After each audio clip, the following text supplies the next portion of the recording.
So, hello everyone! Welcome back to my YouTube channel. For today's video guys is pag-uusapan natin kung paano ba kayo ma-easy approve sa ating PhilHealth Indigent guys. Yes, kasi yung PhilHealth Indigent guys is merong interview and tuturuan ko kayo kung paano kayo ma-approve sa PhilHealth Indigency. Kasi lahat tayo guys or marami sa atin na kailangan talaga si PhilHealth Indigency para ma-zero billing tayo. Kasi yun yung kailangan and merong interview si PhilHealth Indigency. So, sino ba ang gagawa na interview? Is si DSWD po, employee ng DSWD. Sila yung mag-interview sa'yo kung pwede kang i-approve nila sa PhilHealth Indigency. So, dahil nandito ka sa video ko, is kailangan mo talagang marinig yung 3-step kung paano ka ma-approve kay PhilHealth Indigency. Number 1, guys, is importante is mag-eye-to-eye contact ka sa interviewer. Kaya ay sincere at totoo yung sasabihin mo sa kanya. So, meron siya mga question sa'yo. Is simpleng question lang naman, guys, about sa income mo. Or ano yung ginagawa mo, yung work mo, and ilan yung mga anak mo. So, sa step na to guys, is tinitingnan ni interviewer kung sincere ka. So, dito na part guys, is importante ito kasi kailangan mo mag-eyes-to-eyes contact sa kanya. So, dito niya makikita o dito niya obserbahan kung totoo ba yung sinasabi mo. So, huwag kayong mag-alala guys and huwag kayong kabahan kasi kapag totoo yung mga sinasabi nyo sa kanya. Sa part na to guys, na eyes-to-eyes contact, huwag kang kabahan.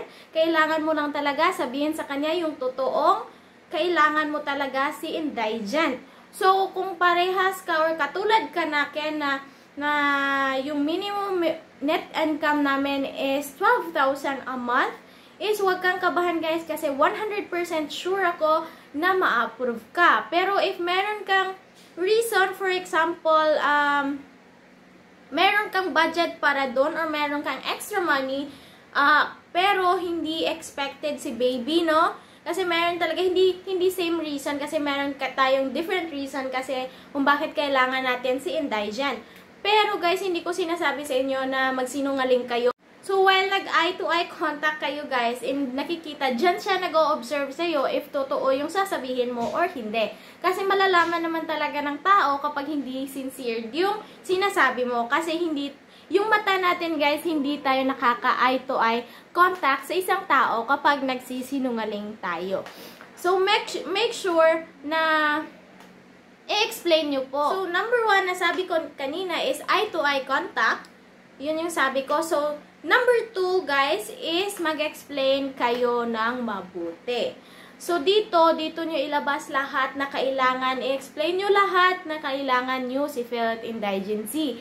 And bakit kayo i-approve ni Indigency? Paano kayo nila i-approve dito sa PhilHealth Indigency? So, explain kayo. For example, no, sabi ko nga kanina is, if nasa mataas kayo, kasi meron silang requirements na net income na kailangan mong, dapat yun yung net income mo para bigyan kanila or ma-approve kanila ni PhilHealth Indigency. So, yung other cities or mga province is kailangan mong magkaroon ng 13,000 a month na or lower pa dun sa 13,000 a month. So, bibigyan kanila ng PhilHealth or i-approve kanila kay PhilHealth Indigency if lower pa sa 13,000 a month yung sahod mo. Pero if tumaas sa 13,000, so hindi ka ma-approve, guys. So, meron tayong chance, meron kayong chance na ma-approve kahit mataas sa 13,000 yung sahod nyo.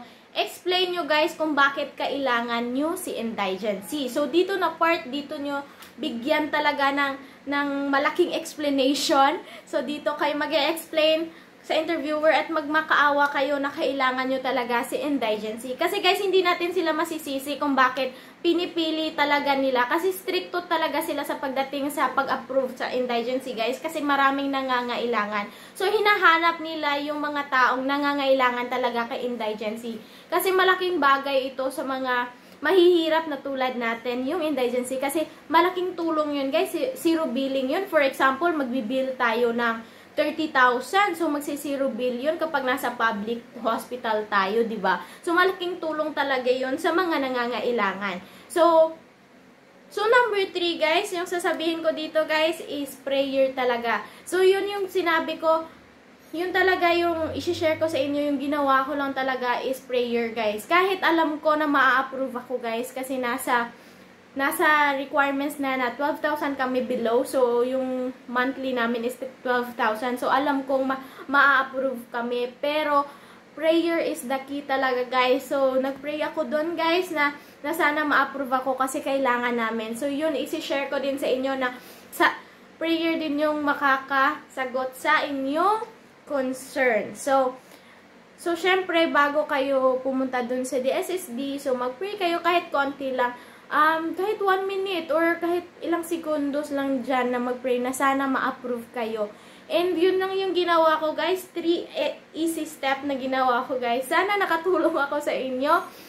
And I hope ma-approve na kayo sa inyong indigency.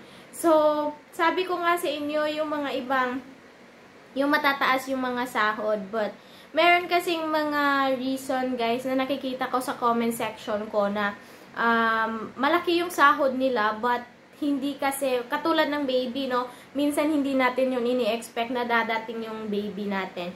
Then, hindi natin napaglaanan. So, hindi tayo makakahulog kay PhilHealth Indigency.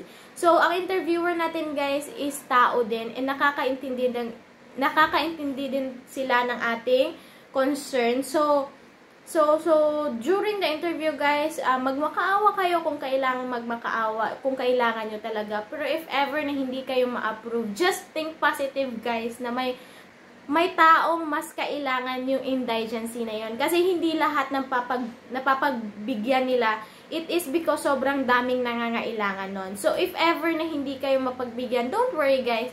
So, kung kaya nyo lang naman hulug-hulugan pa konti-konti. Kasi meron kasi talagang tao na hindi talaga makapaghulog talaga, guys. So give chance to others na lang. If ever na hindi ka mapili, be positive na isipin mo na lang na, baka may mas kailangan nun. Kaya hindi ako napili. So, thank you for watching, guys. I hope natulungan ko kayo sa inyong concern. And God bless, guys. And also, guys, mag-comment kayo kung saan umabot yung video na to para malaman ko din, guys, kung saang lupalop ng mundo yung umabot yung video ko. Thank you for watching, guys. Bye!